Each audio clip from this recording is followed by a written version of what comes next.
Sejumlah kendaraan roda 4 berplat B dan D yang diduga merupakan mobil dari Propam Mabes Polri dan Polda Jawa Barat. Propam Mabes Polri dan Polda Jawa Barat tiba di Polres Cirebon Kota pada Kamis siang. Nah, informasi yang didapatkan dari tim lapangan, Propam Polri didampingi oleh Polda Jawa Barat melakukan pemeriksaan terhadap kasus kematian Vina dan Eki pada 2016 silam. Hingga malam ini terlihat mobil, patwal dan beberapa kendaraan roda 4 masih terparkir dalam Polres Cirebon Kota.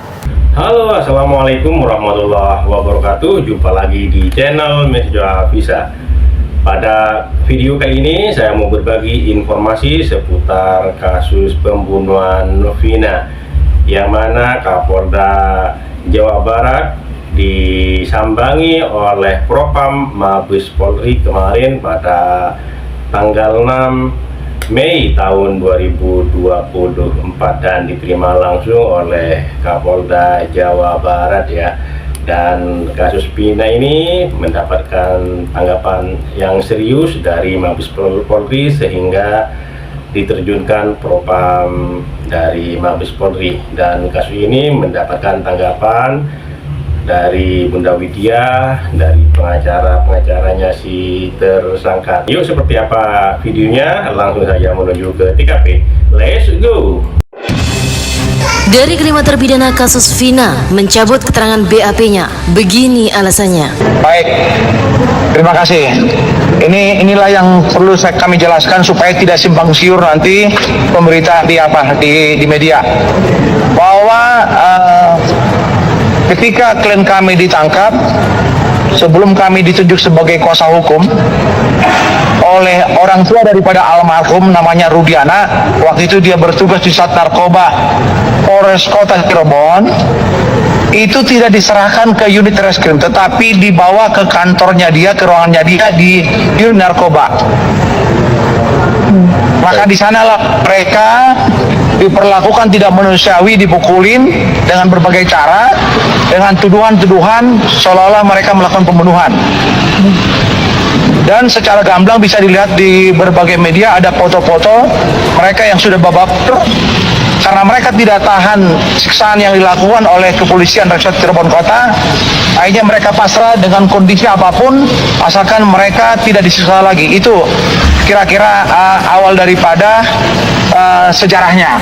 Kasus kepergian Vina dan Eki terus menjadi trending topik. Bahkan nama Ibtu Rudiana, ayah Eki, ikut terseret dalam lingkaran masalah tersebut. Diungkap oleh sosok wanita yang bernama Widya. Kepergian Vina dan Eki terjadi dilatar belakangi oleh kasus lain, yakni kasus barang haram. Kalau disebutkan ntar saya dicari pula, ya tak? Nah, tapi backingan memang keponakannya ya.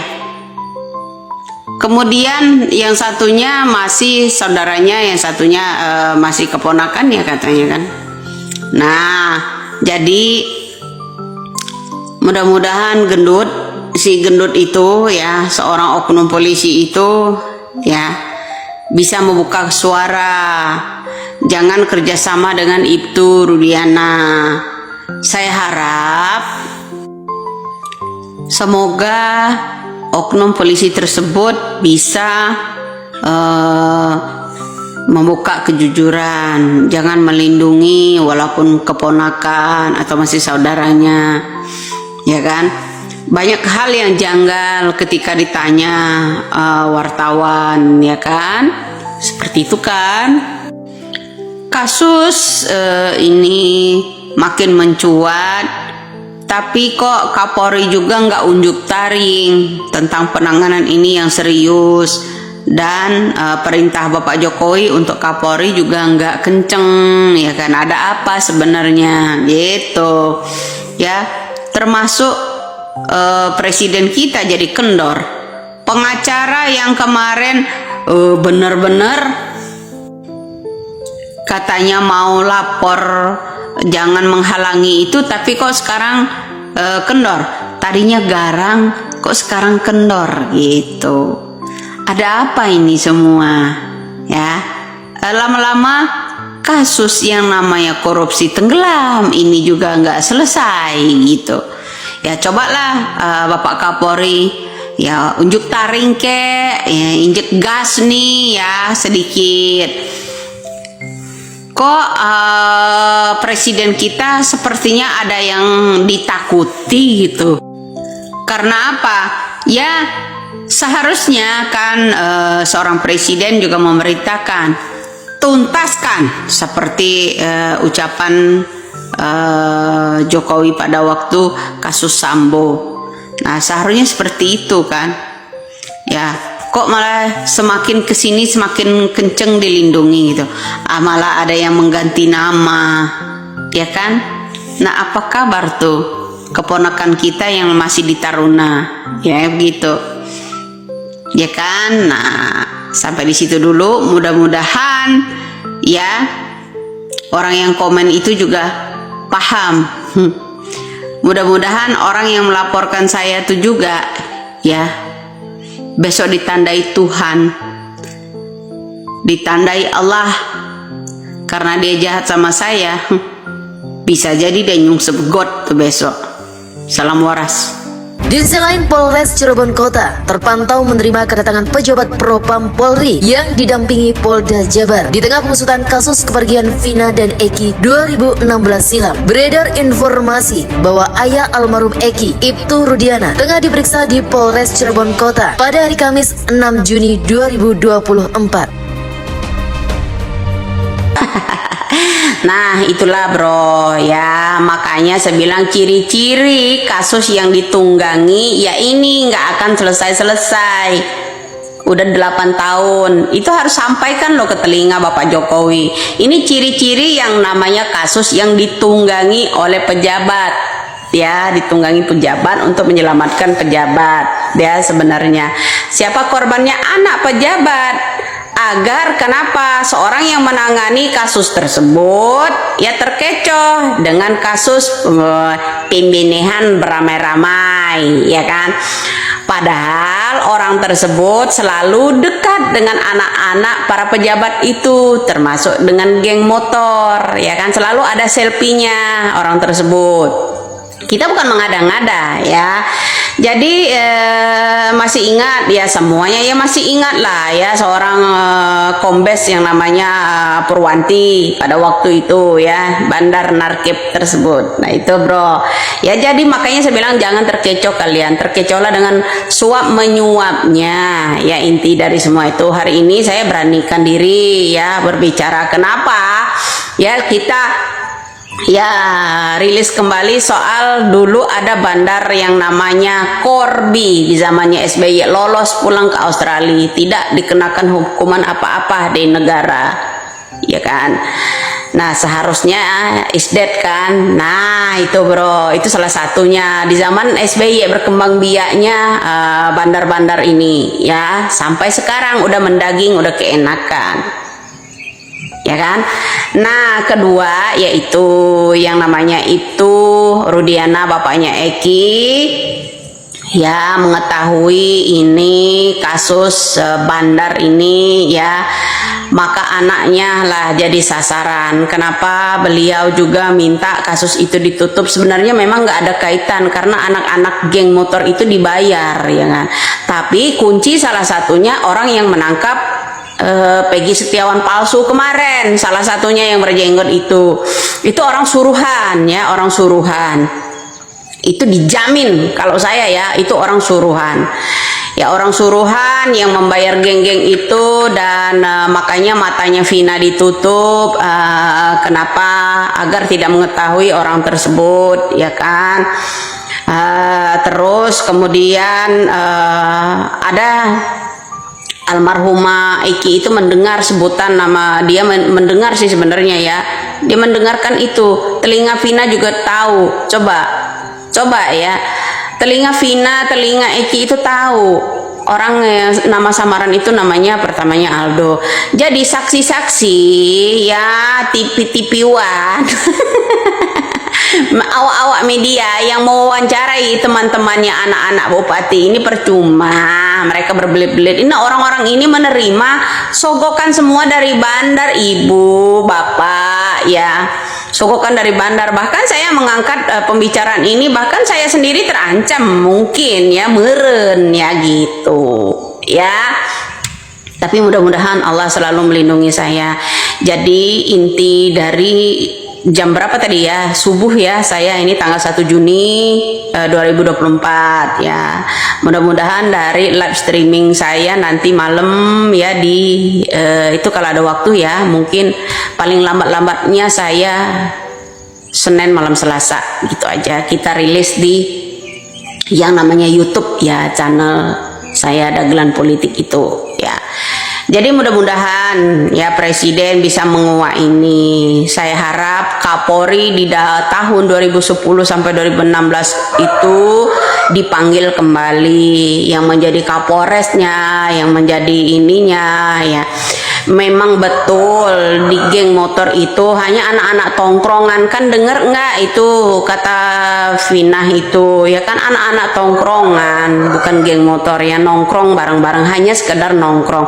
Nongkrong itu ada orang yang nimbrung ya, salah satunya orang yang selalu menangkap yang namanya Peggy Setiawan palsu itu ya, itulah salah satu kuncinya, dia tahu ya. Tolonglah ya bagi orang itu ya yang saya sebutkan itu ya, kita nggak tahu namanya ya, pokoknya ciri-cirinya itu ya, tolonglah jujurlah agar kenapa, agar yang namanya korupsi kami di negara ini kan bisa terungkap semua, pejabat siapa aja gitu.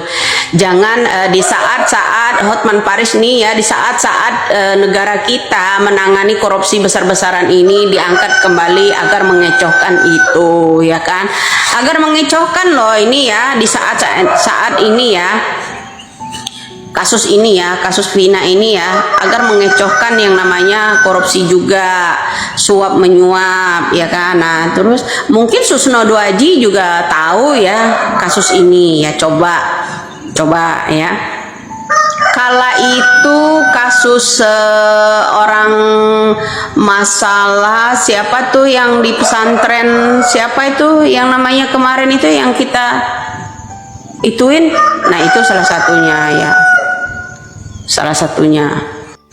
Nah kita harus paham ya, Indonesia jangan dikecohkan dengan kasus yang namanya Vina ini dengan menemukan tersangka baru. Sebenarnya kuncinya adalah salah satu orang yang menangkap yang namanya Peggy Setiawan palsu itu, karena orang itu dekat sekali dengan geng-geng itu ya. Saya harap Allah Subhanahu wa Ta'ala semoga melindungi saya, pertama yang membuka kasus ini ya, kemudian Bapak itu yang namanya orang tua Eki, seorang Bapak Rudiana. Saya minta Bapak buka aja kasus itu, karena kasus ini melibatkan jenderal-jenderal ya, berpangkat-pangkat ya. Ini para bandar-bandar narkep ini pada tahun 2010 sampai 2016 itu dilindungi oleh pejabat. Jadi sampai sekarang membiak ya, mendarah daging. Ya contoh kita dulu ada kasus di zamannya SBY dulu, bandar narkoba yang namanya keceplosan, bandar narkep yang namanya Corby dari Australia lolos dari hukum, dan itu pada waktu kasus itu diangkat menyebutkan yang namanya anak seorang presiden yang itu Ibas pada waktu itu harusnya kita tahu ya, hukum itu sudah lemah dari sejak SBY sampai saat ini ya. Mudah-mudahan bapaknya Eki, seorang itu yang namanya Rudiana, membuka kembali kasus penemuan bandar narkep di kapal besar itu ya. Karena apa ya, anak-anak geng motor itu sebenarnya ditunggangi. Inilah ciri-ciri kasus yang ditunggangi. Kemudian kita juga berlapis juga, kenapa saat ini negara kita lagi menangani kasus-kasus tambang timah dari 271 triliun menjadi 300 triliun, kemudian kasus bansos 479 triliun, kemudian kasus gratifikasi yang namanya pajak 3000 triliun, kemudian ada lagi ya kan. Nah itu menyeret banyak orang pejabat. Indonesia makanya ada kata-kata dari Prabowo, yang kuat semakin kuat, yang lemah biarkan menderita. Itu kata-kata dari Prabowo. Waspadailah bro, inilah cara-cara hukum mental yang ada di Indonesia ini yang sangat lemah. Jadi ciri-ciri kasus yang ditunggangi yaitu ini, melibatkan banyak orang, yang dikorbankan siapa aja ya, diundang sana di televisi swasta, diundang sini. Aduh, ini mengecohkan juga karena kasus korupsi lagi marak saat ini juga ya. Kenapa? Agar pelaku-pelaku korupsi juga di tahun ini tidak terungkap, itu satu. Kemudian yang saya heran ini pejabat-pejabat melindungi sesama temannya, bro. Ada juga orang yang komen di situ kah, baikkah Sambo itu dikeluarkan atas penanganan kasus Vina ini? Sepertinya bagus juga idenya ya, kalau menurut saya. Kalau seandainya Bapak Sambo itu dikeluarkan, mengangkat kembali kasus yang namanya Bandar Nerkep ini, tahu dia karena kasus itu tahu. Pak Sambo tahu banget ya pada waktu itu. Jadi bagus juga sih idenya. Ya, jadi jangan terkecoh ya rakyat Indonesia dengan kasus Vina, penemuan baru, orang-orang mirip, ada yang di Taiwan, ada yang di Singapura dan sebagainya pelakunya. Memang merasa orang tuanya, anak-anak mereka tidak bersalah karena ditunggangi seseorang. Salah satu bandar narkep yang dilindungi oleh kepolisian di negara kita. Itu aja ya. Salam waras, salam NKRI. Semoga rakyat menjadi cerdas dari konten-konten saya, baik itu di TikTok maupun di YouTube. Jadi itu ya teman-teman, kemarin rombongan dari Mabes Polri, yaitu dari Propam Mabes Polri, datang beriringan ke Mapolda Jawa Barat dan kemungkinan untuk menindaklanjuti kasus pembunuhan Vina yang tidak kunjung selesai ini ya teman-teman. Dan di sini dapat banyak tanggapan dari berbagai netizen, dari Bunda Widya, dari para pengacara. Tadi teman-teman sudah menyaksikan sendiri bahwasanya dari Mabes Polri, Propam itu sudah menurunkan timnya untuk datang langsung, mungkin menanyakan kabar terkini atau mau menindaklanjuti kasus pembunuhan Vina ini ya teman-teman. Oke, terima kasih. Mohon maaf apabila ada kata-kata yang salah, yang kurang berkenan, mohon dimaafkan. Dan buat teman-teman yang baru menemukan channel ini, mohon dukungannya dengan cara subscribe, like, comment, and share, dan nyalakan loncengnya agar tidak ketinggalan video-video menarik lainnya. Sekian, sampai jumpa di video selanjutnya. Wassalamualaikum warahmatullahi wabarakatuh.